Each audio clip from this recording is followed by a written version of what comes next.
So here's my video about how to get PR in 2025. The deal is in Canada, we're in the most competitive system we've ever been in for permanent residency in Canada in my recent memory. I've been doing this for, about 10 years now. And I can't remember a time where it's been more difficult to get PR in Canada. It boils down to two options. Okay. If you're not going to be sponsored by a spouse and you're not going to be claiming refugee status, then it comes down to two options. Option one is express entry, and that is done through the Canadian Experience class. So that's the guaranteed sort of pathway to permanent residency, is getting enough points. But then again, you're in this system of point getting, right? So, for the younger person, the person who's, under the age of 30, who has a master's degree, who has years of work experience, who speaks English, that works, because you're going to get your points based off your age, based off your education, based off your work experience. But how does that work for someone who's in their 40s? How does that work for someone who's come here, on a work permit transfer, who's maybe 40, 50 years old? And the answer is it doesn't work. It doesn't work because there's no possible formula for you to get enough points in that system to achieve the cutoff score being about 515, 520 points. So the system is broken in that sense. The system is not done its job because we're giving away essentially really good applicants who would otherwise be perfect, suitable new citizens or permanent residents of Canada. And our system can't handle it. So in the past, the federal express entry system, when it couldn't account for something like this, it relied on the provincial nominee programs. And this is option two. Option two is the PMP classes. So when you couldn't, find your pathway in the express entry system, you went to the PMP system. And that was almost the answer to, well, how do I compete with the younger people, the people that are in their 20s and 30s when I'm in my 40s and 50s? You had to go to the PMP streams. But here's the thing now is like these PMP streams are now, being very selective. They're almost pulling a card from the federal government's playbook, which is saying we'll choose and decide who we want to keep. And then also on top of that, we're going to be highly selective in our approach to who we, select. And then we're going to choose based off, these particular occupations or this particular time of year, or we're going to set a quota limit to how many people we're going to invite. So that's a double-edged sword. That's a huge problem in our immigration system when economically you cannot find a pathway. So if people come to me all the time and they say, Chris, what are my options? I say, well, first of all, if you don't have a high enough score, if you're not eligible for the PMP, there is no option. That's where we start from. There is no option. Okay. So this is not a sustainable immigration system. Everybody knows that. Everybody knows that we're in a period of transition right now. Okay. So if you're in the system right now and you're kind of trying to navigate it, you're just in the timing's all off. Okay. So I'm waiting now to see what the federal government wants to do, because the federal government looks as though they're trying to target temporary residents in Canada. Temporary residents are the people who are here already on postgraduate work permits, on work permits, who want to transition to permanent residence. And the way they're going to do that is through the Canadian Experience class. And that's the current class that's been drawn in the express entry system. And then they're also drawing from the PMP classes. But you'll note that the PMP classes are very limited, right? The draws that are happening are like 600-700 people at a time. There was a time when those draws would be in the thousands, right? And even look at like the major PMP systems, the major PMP players, Ontario, Alberta, BC, they publicly have now said that they're going to be decreasing their quotas throughout the year.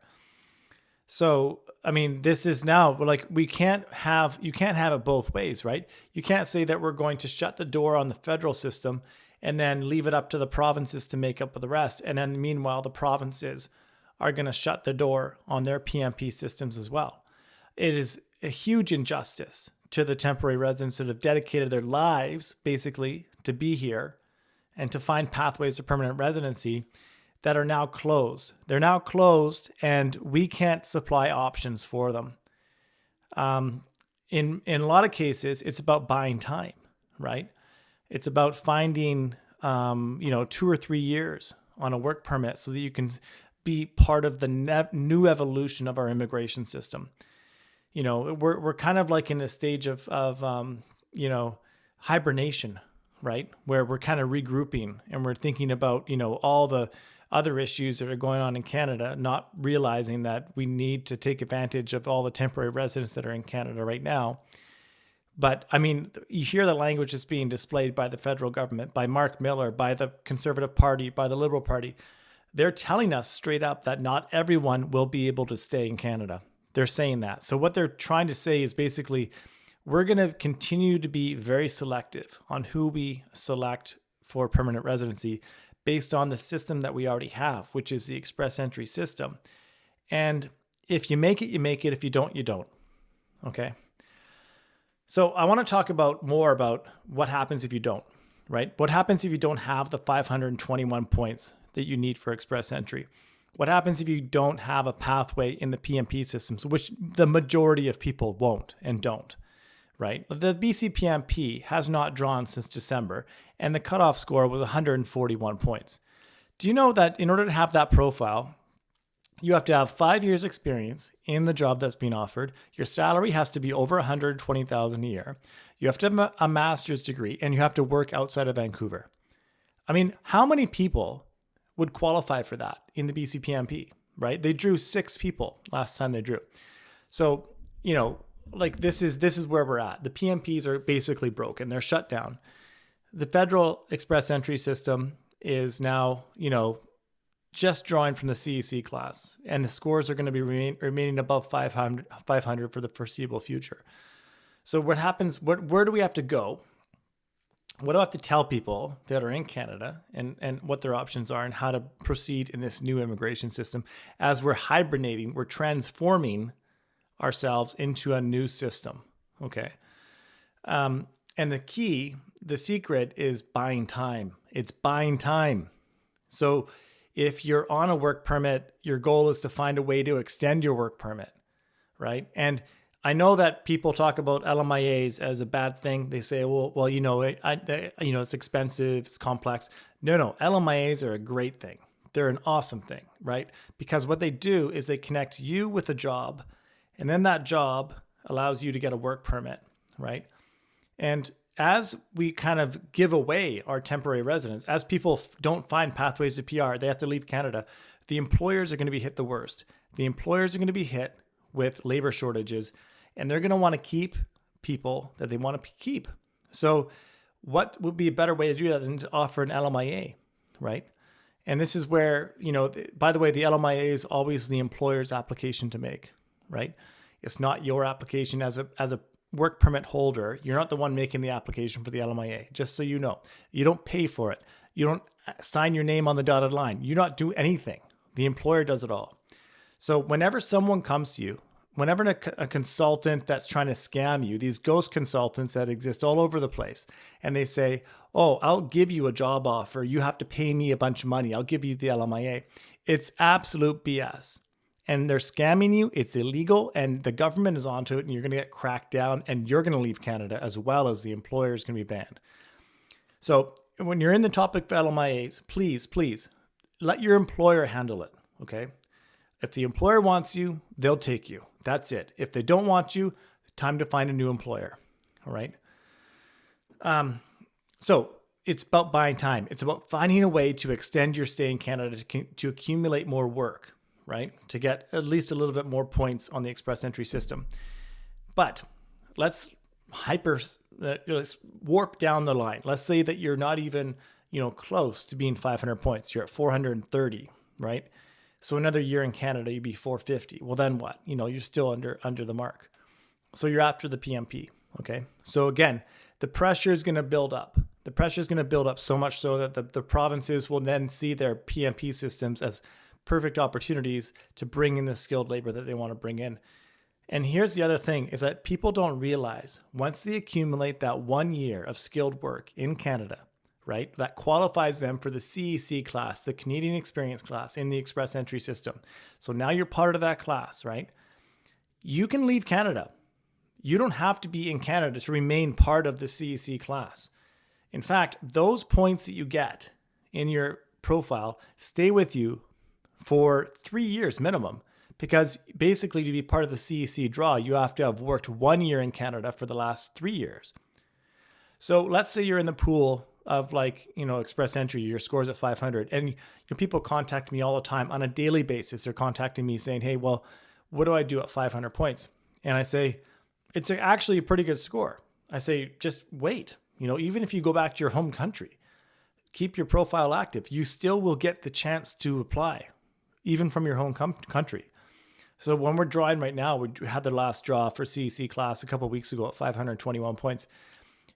I bet you 2/3 of those people are in Canada, but 1/3 of them are outside Canada, right? They're just people that, happen to have their profile still active. Maybe they left for a variety of reasons, but now they're being asked to come back and be part of our permanent residence draw, right?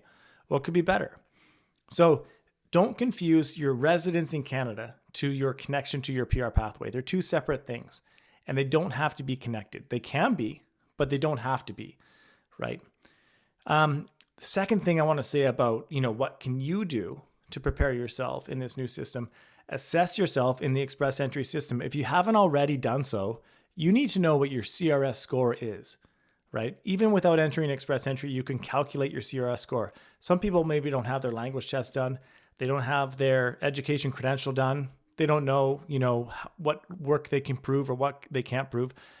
Forget about that. Just go to the government's website, CRS tool, Google search CRS tool, and you'll get to their calculation tool where you can calculate your score and then play with it. Say, okay, what happens if I work for 1 year in Canada? What happens if I get my language score to the very max? Calculate your scores, see where you stand, right? And then, and only then, come reach out to someone like myself, right? Someone that you can trust, someone that you think that will guide you to that next step. But don't go to someone like me saying, hey, I don't know what my options are, blah, blah, blah. I don't know where to go, what to do. Well, you need to do a little bit of work beforehand. You need to know where you stand, right? We can do all this stuff for you too, but we're going to refer you to book in for a consultation, right? We just started advertising our services on other social media platforms like TikTok and Instagram and stuff. We've always offered a free connection, a free 15-minute call. It's called a discovery call. And basically it's like a time to talk about your case, see if we can help you. But the problem is that people are contacting me on a discovery call and they're saying things like, hey, I want to know my PR pathway, my PR options. They haven't done a lick of work themselves. They haven't actually done a language test yet. They don't know what their CRS score is. They don't even happen to know, what their education level is because they haven't got themselves assessed. So, I can't help you. I'm sorry. Like these are basic things. You need to get these things sorted out before we talk about PR pathways, right? So, I'm digressing a little bit, but the fact is that when you are in Canada as a temporary resident, your job should be to find a pathway to permanent residency. That's your only job, right? So it's time to get the head in the game and start thinking about what your PR options are. And if you're in a province like BC, Alberta, or Ontario, that they're being hyper competitive in their PMP system, then, if you're just starting your journey now, I would recommend looking outside the box, looking at other provinces, or having a high level discovery call before you even come to Canada. Because if I could tell someone now what I know now, I would say, don't go to those provinces, don't go to those occupations. Try to go for these types of occupations that are exempt from the LMIA process, for example, right? To give you an advantage. You need an advantage in this new system. It's just not possible to get PR without it, right? So as we're discovering how competitive our system is these days in immigration, right? It's very important that people not only give themselves the best chance, but get the best information at the right time.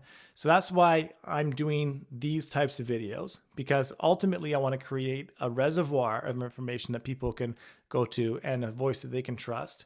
And ultimately, I want to take in your questions and comments. I want to ask, to you guys who are watching this type of content, honestly, like, what do you want to know? And don't drop into me in the DMs things like, hey, what does my case look like? What are my options?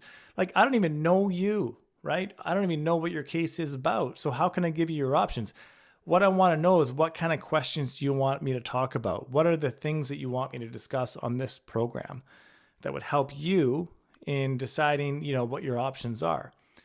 And if it is the case that you need help deciding what your options, then we have a simple to easy use process. You go to tutorhouseconsulting.com, you book yourself in for a consultation.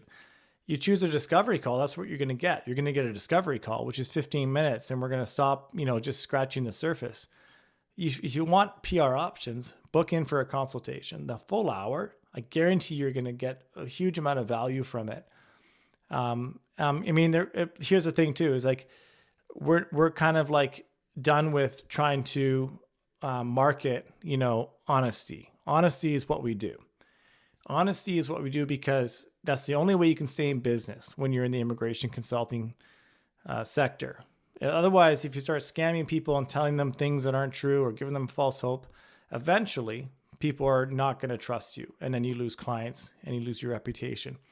So as someone that has developed an online business for the last 10 years and has helped thousands of people achieve permanent residence, I can tell you one thing you're going to get with Tutor House Immigration is honesty and upfront advice coming to you directly. So whether you like the answer or not, I can't decide that, but I am going to tell you how things are and where you stand so that you can make the best decision that you can for yourself in deciding where you want to go in permanent residency in 2025, because it's a battle. The best offense will be the best defense in this case. So drop a note in the comments. Let me know what you want me to talk about next video. I'm happy to engage. I'm happy to make that next step with you guys on our new channel here. Thanks for watching. Stay tuned.